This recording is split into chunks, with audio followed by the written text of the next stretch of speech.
шарф алуға өзімізге. Өйткені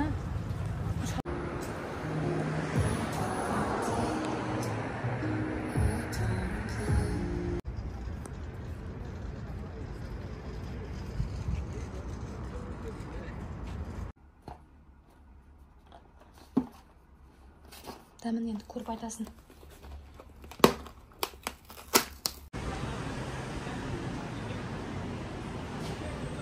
Мінекей.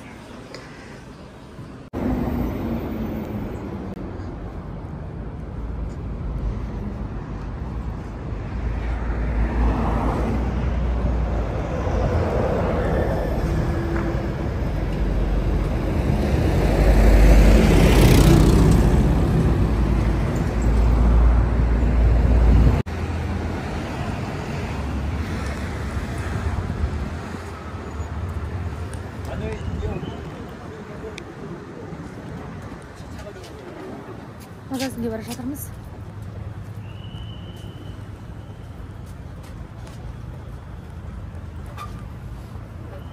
Шарф алуға өзімізге. Өйткені шарф алмасақ салқын болып кетті. Кеше бірінші келген күнімізде салқын болды. Енді шарф алып бара жатырмыз. Бірақ бүгін күн шықты.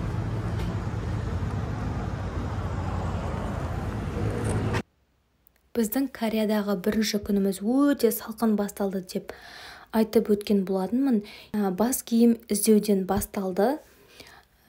Бас киімді біз Мимилайн деген дүкеннен сатып алдық.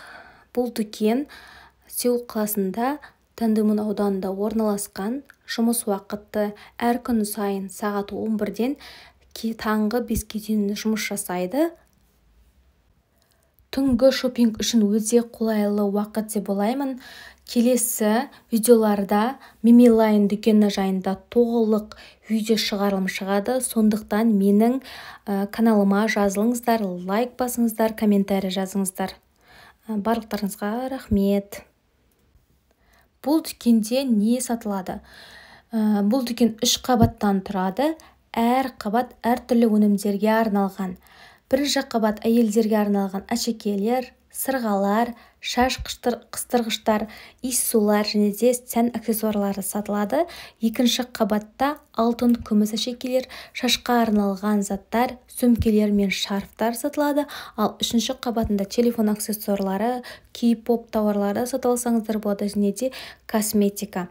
Кореядағы ең танымал өнім деп айтсам қателеспеймін. Және де осы дүкеннен өзіңізге қажетті тәтті тағамдарды сатып алуға да мүмкіндігіңіз бар. Мимилайн дүкенінде бағалар туристік аудандарға қарағанда салыстырғанда әлде қайда арзан. Алдық тағалы.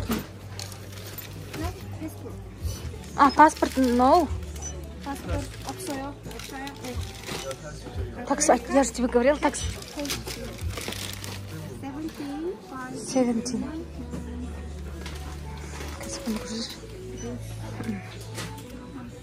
Я же тебе говорила, такс-фри деп. Паспортымызды ұмытып кеткенбіз. Такс-фри. Тарда маған қара.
Мими деген магазинден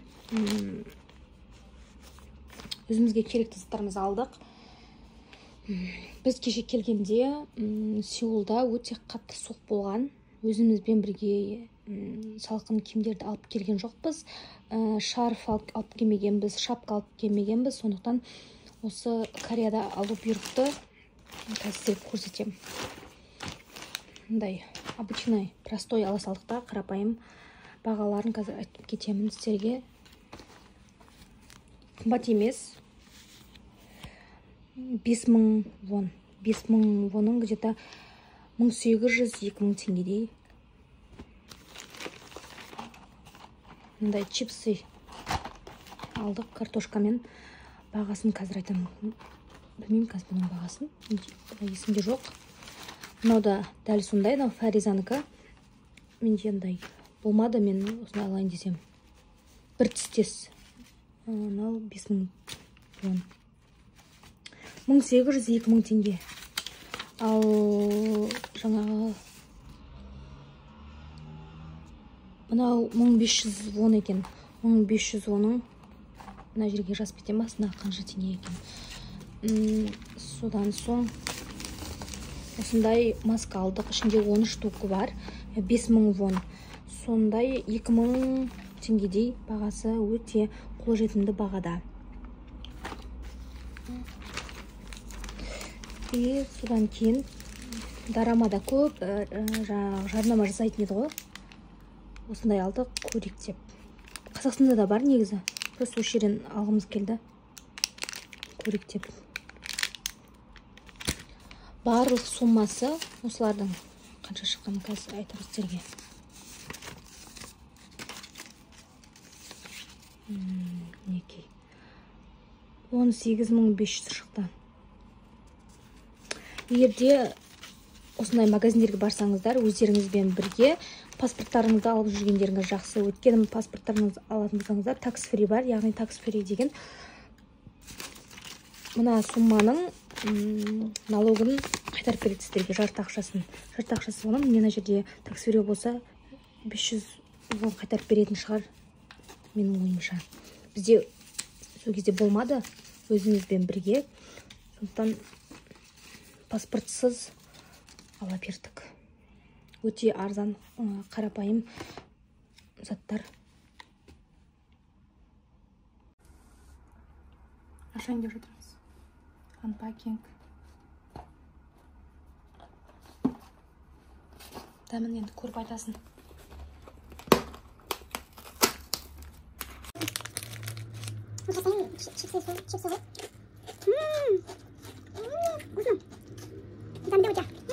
맛있어요. метроға келдік, төртінші линия. Екінші линиясына отырайын деп жатыр. Қазір Хондеге барамыз. Метросы кішкене қиындау, бірақ үйреніп кетуге болады. Жаңа алдымызда өтіп кетті метро. Енді кішкене күтіп тұрамыз.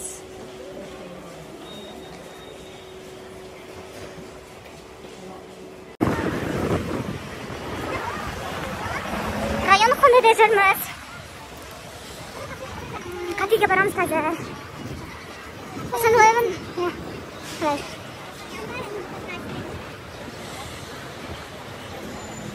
Қазір көрсетем оны. Метромен уже үйреніп алдық. Бүгін келгенімізге бірінші күн. Бір күн болды келгенімізге. Осылай тіке жүреміз.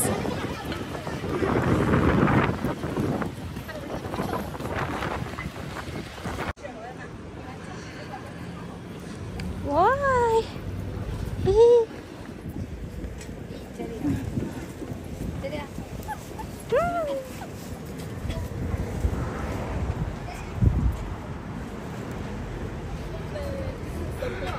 Осы жерге келдік. Қазір ішін көрсетеміз сіздерге. Мынау мен саған.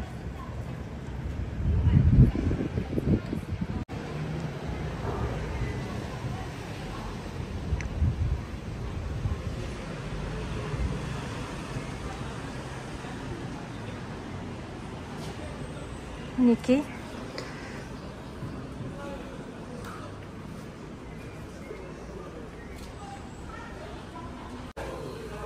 Өзімізбен бірге. Нарықсы қарап тұрын. 15 мың болған. Короче, менюларын өшіріп көрсетіп кетем. Кейін айтам сіздерге. Қайсын аламыз? Давай басқа нәрсе алайық. Не хочу. Шай. Тренинг істейді. Күтерсер. Күтеттім. Мне кажется, біз нан аламыз. Қайсын? Мен анын алғым кеп тұр. Ағаларын қараңыздар. 여보세요. See you order number. Order number. Thank you. Сеулдегі өте ерекше және де өте сүйкімді орындарының біріне келдік. Бұл кафе Хонде ауданында орналасқан және де оны жиі қойлар кафесі деп атайды. Себебі мұнда нағыз тірі қойлармен бірге кофе ішіп вафли жеуге болады. Жұмыс уақыты күн сайын 11-ден 22:00-ге дейін. Ерекшеліктері кафенің сыртқы ауласында 2 сүйкімді қойлар бар. Келушілер оларды сипап суретке түсе алады. Қойлар таза әрі жақсы күтімде ұсталады. Кафе 2015 жылы қой жылы құрметіне ашылған және Сеулдегі алғашқы қойлар кафесі ретінде танымал. Біз өзімізге вафли мен шай заказ бердік. Бұның құны 15.800 вон болды. Теңгемен шаққанда 5.846 теңге. Бізге өте қатты ұнады, барлығы өте дәмді. Егер де сіздер Сеулға келсеңіздер, міндетті түрде осы ерекше кафеге келсеңіздер болады.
Хонде ауданын аралап жүріп, бүкіл дүкендерді көріп аралап шықтық. Өйткені біздің тұрып жатқан қонақ үйіміздің жанында Мимилайн деген дүкен бар деп сіздерге алдында осы видеода айтып кеткен болатынмын.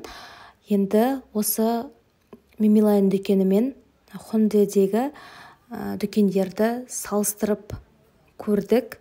Туристік аудан болғаннан кейін бұл жерде бағалары кішкене қымбатырақ. Сондықтан, егер де Сеулда болатын болсаңыздар, міндетті түрде Дандомун ауданында орналасқан Мимилайн дүкеніне келіп алсаңыздар болады. Егер сіз сәнді киімдер мен жастарға арналған тауарларды іздесеңіз, Хонде ауданы сізге сәйкес келеді. Мұнда көптеген брендтік дүкендер мен мәдени іс-шаралар өтеді. Сеулдегі ең жаңданған шығармашылыққа толы және де жастар арасында танымал аймақтардың бірі ол Хонгик университетінің айналасында орналасқан және атауы да осы университеттің қысқартылған атауынан шыққан. Хонде ауданы кімдер үшін қолайлы? Студенттер мен жастар үшін, кей-поп тыңдайтын тыңдармандар үшін, және де ерекше атмосфераны жақсы көретіндер үшін. Не болмаса, Сеулды жақсы көретін жандар болса, Хондеге міндетті түрде келсеңіздер болады.